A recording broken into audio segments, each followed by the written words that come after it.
February 13th, 1258. A man once seen as God's shadow on earth is wrapped tightly in a carpet. His city, Baghdad, burns behind him, and in moments he will die, not by blade, but by a method so unthinkable, so profoundly symbolic, it would echo through every royal court in the known world. For half a millennium, Baghdad wasn't just a city, it was the beating heart of Islamic civilization, a beacon of learning, wealth, and spiritual authority. Its caliphs, direct heirs to the Prophet Muhammad, stood as symbols of an unbroken divine lineage. But by the 13th century, a new power was rising in the east, a force that didn't just conquer territories, but redefined the very nature of conflict. What happened when these two worlds collided wasn't just a battle for land or gold, it was a clash of ideologies, culminating in an act of calculated cruelty designed to shatter an entire worldview. You might think you know about the fall of great cities, but Baghdad's collapse wasn't a typical siege. This was a masterclass in psychological warfare, a horrifying demonstration that fundamentally altered how rulers across Asia and the Middle East thought about power, defiance, and survival.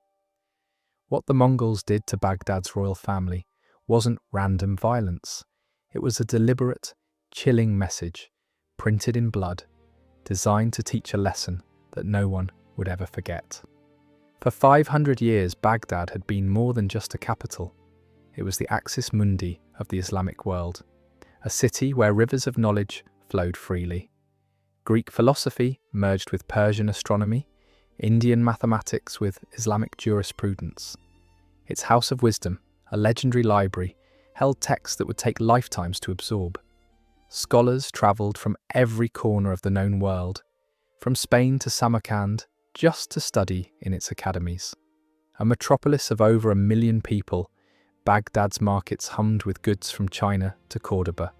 Its hospitals welcomed all, regardless of faith or wealth. This wasn't a fading empire. This was a civilization at its zenith, a jewel reflecting centuries of intellectual and spiritual ascendancy. And at its pinnacle sat the Caliph, not merely a king, nor a political leader. The Caliph was the spiritual successor to Muhammad himself, the commander of the faithful, a figure whose legitimacy stretched back through 37 unbroken generations. He was the spiritual authority over millions, the living embodiment of a sacred trust. Al-Mustasim inherited this sacred title in 1242, believing in the divine protection that had safeguarded Baghdad through centuries of internal strife, civil wars, and shifting empires. He inherited the gold that bought silks, that paid scholars, that filled vaults. He also inherited something else, a government that had been slowly decaying for 2 centuries. The Abbasid Caliphate, while still speaking with immense religious authority, had seen its temporal power wane. Its once formidable armies were now largely mercenaries, and its governors increasingly independent warlords. The treasury, vast and brimming with riches, was seldom spent on defence, on modernising a military or shoring up defences. Baghdad had always endured. It had watched other empires rise and collapse around it, its scholars writing, its markets trading, seemingly immune to the tides of history. So when the first distant reports arrived from the east, whispers of horsemen, of entire cities erased, of empires vanishing as if they'd never been, Baghdad took note and did nothing. These weren't just raiders from the steppes. The Mongols were something fundamentally different. They weren't an army, they were a mechanism, a system of conquest refined over 50 years of relentless warfare across every conceivable terrain, from frozen plains to scorching deserts, from towering mountains to vast river systems. When Genghis Khan died in 1227, he left behind an unprecedented legacy. Not merely a sprawling empire, but a military doctrine, a replicable process for total domination. His grandson, Hulagu Khan, was tasked with carrying this terrifying system westward, with a clear objective: secure submission from every state between Mongolia and the Mediterranean. This wasn't about military defeat alone, it was about absolute compliance. Cities that understood this, cities that submitted early, retained their autonomy. Their leaders remained in power, their people continued their lives. They simply paid tribute and acknowledged Mongol supremacy. Those that resisted, however, simply ceased to exist. Every target received the same chilling sequence. Mongol messengers would arrive, presenting terms in writing. Submit immediately, send tribute, provide hostages, often the sons of rulers. Accept Mongol governance. Compliance meant survival. Your walls would stand. Your markets would stay open. Your population would live. Refusal triggered no immediate threats, no ultimatums, just an unnerving silence. Weeks, sometimes months, would pass. The city would continue its routine. Defenders might start to believe the Mongols were bluffing, that they'd moved on to easier prey. And then the horizon would fill, not with a chaotic mob, but with horsemen in perfect formation. Cavalry units moving in coordinated patterns, siege engines arriving on wagons, brought from distant lands. The army wouldn't attack, it would surround completely. Every gate, every road, every escape route sealed. Then, in full view of the defenders, construction would begin. Trebuchets capable of launching 300-pound stones, assembled with geometric precision by engineers from China and Persia. The defenders watched as machines were built specifically to dismantle their centuries-old walls. A second embassy would arrive. The terms repeated, word for word, exactly as before. This was the final chance. Most cities, by this point, surrendered. If refusal continued, the siege began, not as chaos, but as procedure, and the consequences echoed for generations. By 1257, Hulagu had meticulously applied this system across Persia. Nishapur had refused, its population eliminated. Merv refused, systematically depopulated. Herat refused, reduced to ruins. The pattern was clear, the consequences undeniable. And now, Hulagu's gaze turned towards the greatest city between Persia and Egypt, Baghdad. In September 1257, 3 riders carried a single, chilling letter to Baghdad. You have heard what has befallen the cities of Persia. You know the cost of refusal. Present yourself at our camp. Submit to the authority of the great Khan. Dismantle your fortifications. Send your sons as hostages. Do this and your city will be spared. Refuse and you will learn what the others learned. The letter arrived on a Thursday. By Friday, the debate had begun in al-Mustasim's court. His vizier, Ibn al-Alqami, a pragmatist, urged immediate compliance. He laid out the grim evidence.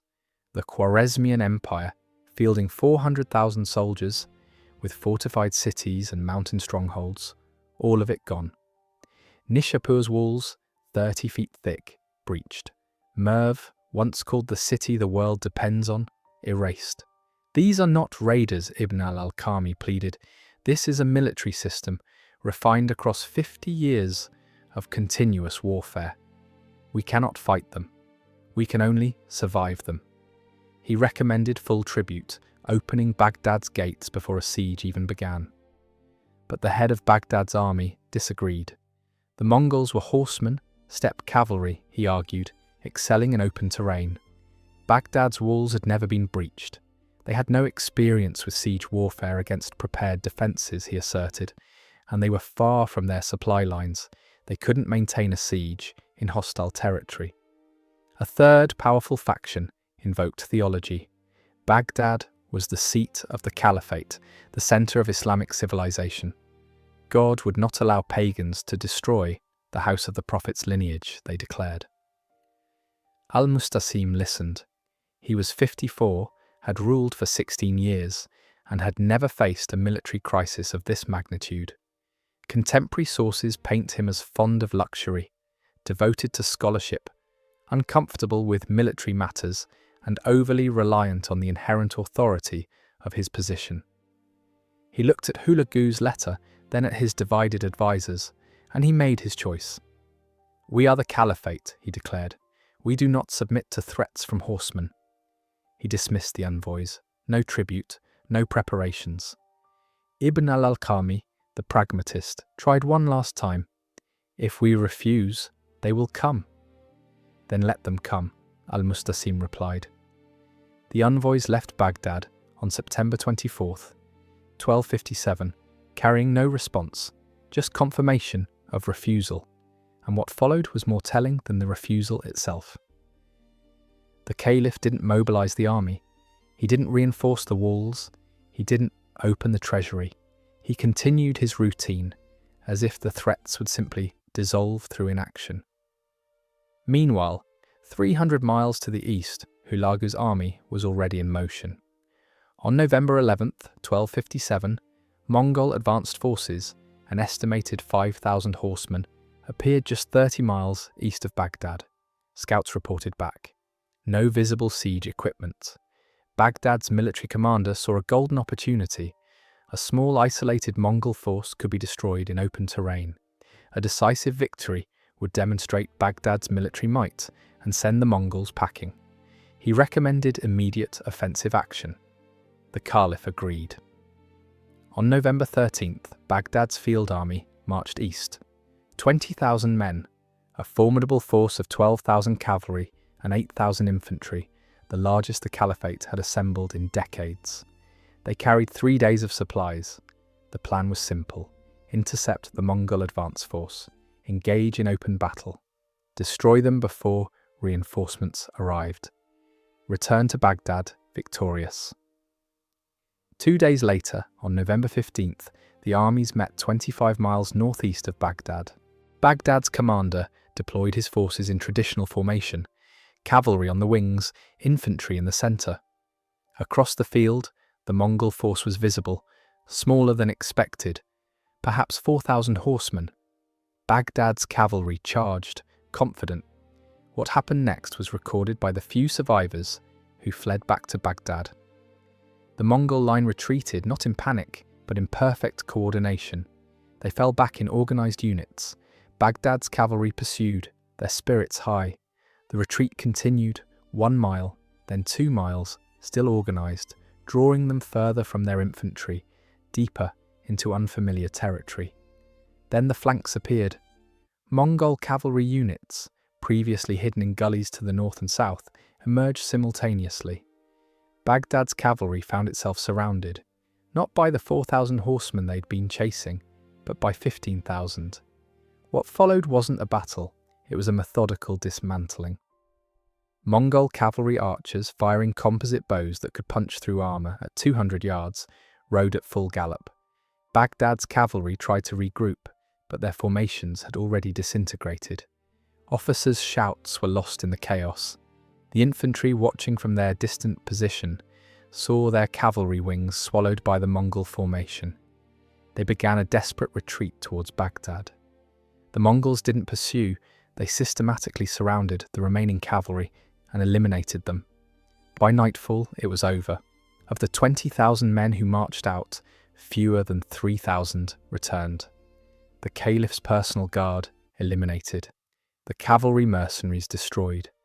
Baghdad's field army no longer existed. Not routed, not scattered, erased. When the survivors' reports reached the court, the nature of the situation changed. This wasn't a raiding party. This was a trap. The Mongols had used a small detachment to draw Baghdad's army into the open and eliminated it with precision. By December, the main Mongol force was visible on the horizon, and Baghdad's walls were all that remained. On January 11th, 1258, the Mongol army completed its encirclement of Baghdad.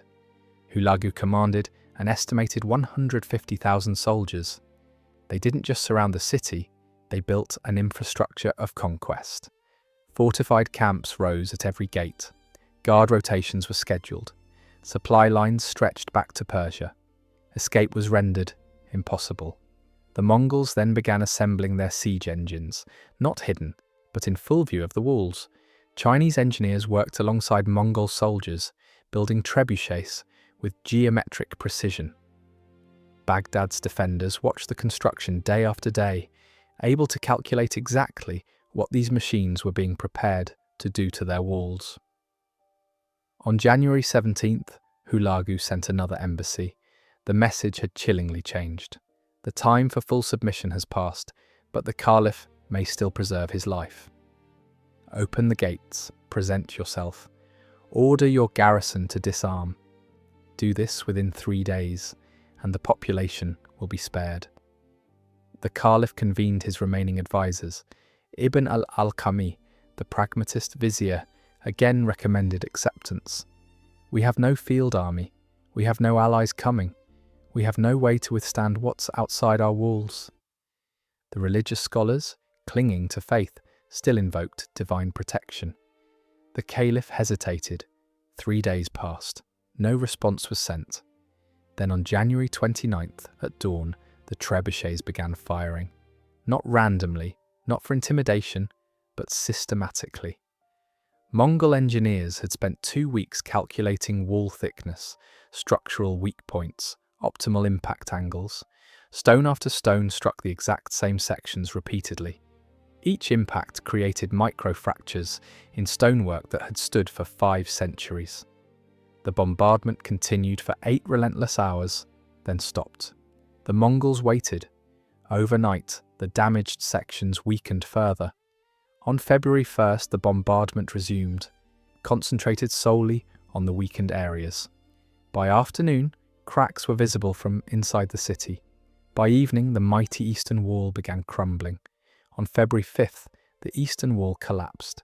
A section 90 feet wide simply disintegrated. Mongol infantry moved towards the breach, not charging in a frenzy, but walking in disciplined formation. They entered Baghdad in units, secured the breach, established a perimeter, and advanced block by block. Baghdad's remaining garrison tried to hold the line, but they were outnumbered, outmaneuvered, outfought. By nightfall, the Mongols controlled the entire eastern quarter of the city. By February 10th, with the city in chaos, the Caliph sent an envoy to Hulagu's camp. The message was brief: I will surrender personally. I will open the gates. I will order my garrison to disarm. Spare the city. Hulagu's response arrived within hours.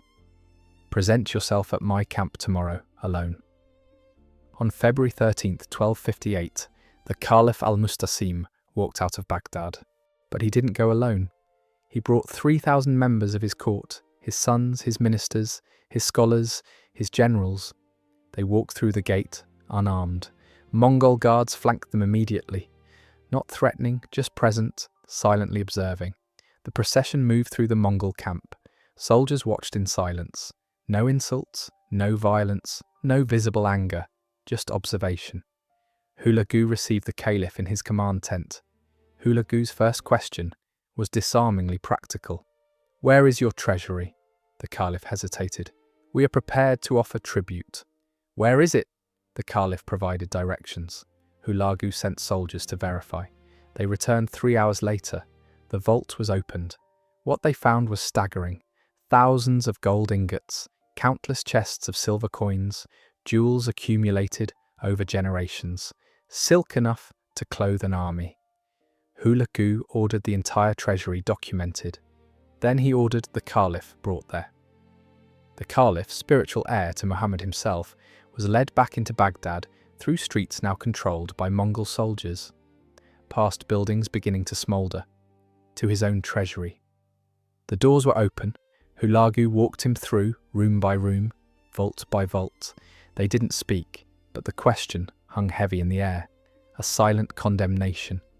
Why was this immense wealth sitting here while your walls crumbled? Why were these coins in storage while your soldiers went unpaid?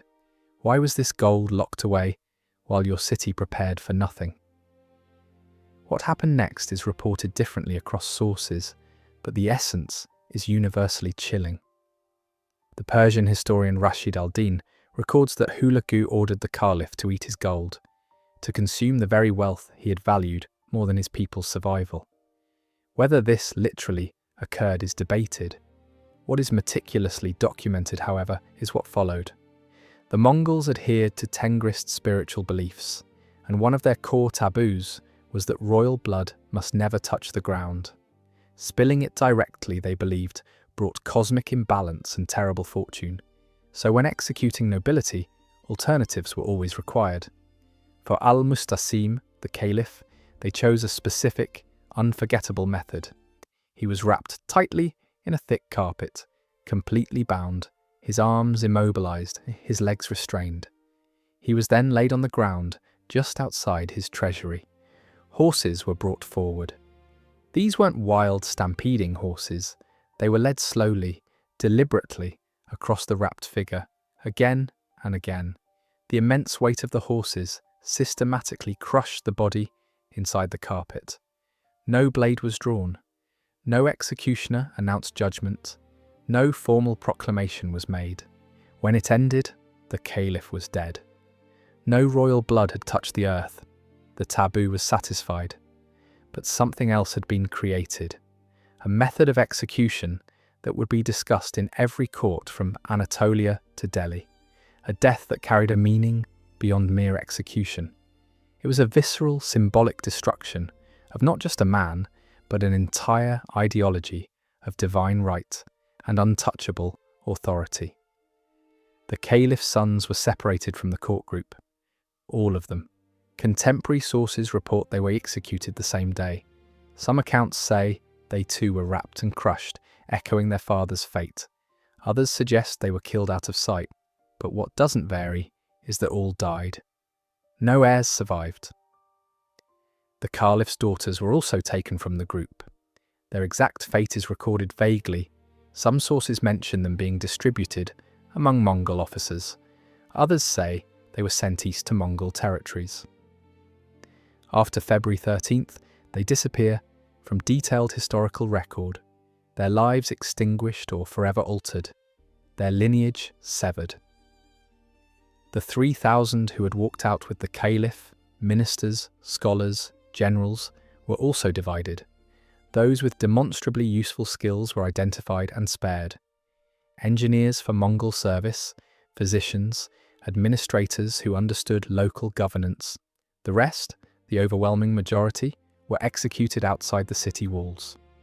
The Abbasid dynasty, 500 years of continuous rule, an unbroken spiritual and political legacy, ended that day. No succession occurred. No heir escaped. No continuation was possible.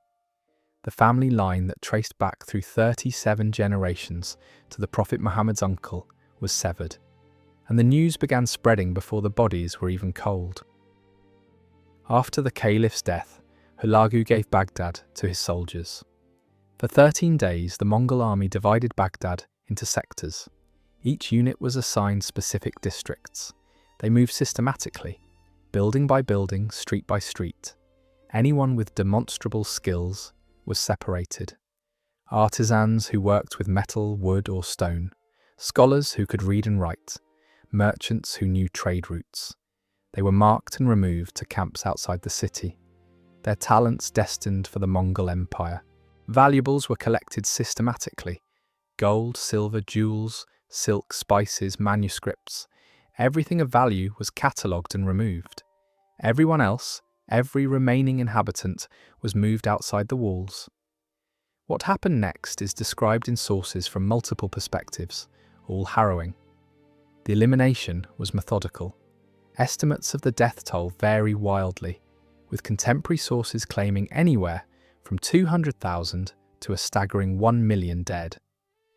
Modern historians suggest the actual number was likely between 90,000 and 200,000. What is unequivocally verified is the aftermath. After the population was dealt with, the city itself was addressed. The House of Wisdom, once the repository of millennia of knowledge, was burned. Manuscripts, irreplaceable and invaluable, were thrown into the Tigris River. So many books, it said, that the river ran black with ink for days. The Grand Mosque was partially demolished. The Caliph's palace razed. The city's sophisticated canal system, painstakingly built over centuries, was deliberately damaged. This wasn't random destruction. This was calculated, precise demolition, designed to ensure Baghdad couldn't quickly recover, couldn't rise again to its former glory. On February 20th, Hulagu ordered his army to withdraw. They left behind a city of ruins, entire neighbourhoods erased, infrastructure damaged beyond immediate repair, a population reduced by half at minimum. But they also left something else: survivors. Specifically, survivors who could tell others what they'd seen. Because the Mongols didn't want Baghdad erased from memory, they wanted it remembered. Within weeks, the story of Baghdad reached Damascus. Within months, it reached Cairo. Within a year, every court from Anatolia to India knew exactly what had happened. Not just that Baghdad fell, but how, and what happened to the man who thought he was untouchable. After February 1258, something profoundly changed across the Islamic world. Cities that had been preparing fierce resistance suddenly reversed course. Damascus, anticipating the Mongol advance, opened its gates before they even arrived. Aleppo sent tribute and hostages preemptively. Smaller emirates throughout Syria and Iraq submitted without seeing a single Mongol soldier. The reason was chillingly simple. Baghdad hadn't just been destroyed, it had been demonstrated. Rulers across the region performed the same grim calculation. Resist, face a siege you cannot win. Watch your city burn. Die wrapped in a carpet while your family is erased. Submit, retain your position, pay tribute, survive. The equation was stark. The Mongol expansion finally met its limit in 1260 at the Battle of Ain Jalut. The Mamluks, a powerful military state based in Egypt, defeated a Mongol army in open combat. But even the Mamluks, the very force that stopped the unstoppable, had learned from Baghdad. They didn't rely on ancient walls or appeals to sacred authority. They built their entire society around one singular purpose: creating a military force capable of stopping the Mongols in the field. They studied the Mongol system. They adapted elements of it. They prepared specifically for that confrontation. Because they understood what Baghdad hadn't. The Mongols weren't mere raiders you could wait out. They were a system you had to match. Baghdad, as a city, did survive. People eventually returned. Markets reopened, trade resumed, but it never recovered its position as the undisputed centre of Islamic civilization. The House of Wisdom was never rebuilt. The collected knowledge was never reassembled. The scholars who died were never replaced. But something else persisted: the memory of what defiance cost. Long after Hulagu's death, long after the Mongol Empire fragmented, long after the steppes fell silent, the shape of Baghdad's fall remained. Preserved in chronicles that circulated across continents, repeated in courts, whenever advisors debated resistance, calculated in every throne room that considered defying a superior force. Titles don't negotiate with tactics. Tradition doesn't stop siege engines. Sacred authority doesn't deflect arrows. When systems collide, the one that adapts survives. The one that doesn't becomes a case study. And some case studies echo for centuries. The Mongols didn't need to destroy Baghdad for territory. They needed everyone else to know they could and would, and exactly what would happen to rulers who believed their position made them immune. That message, written in smoke and stone and carpet-wrapped bodies, outlasted the empire that sent it, a warning that travelled faster and farther than any army ever could.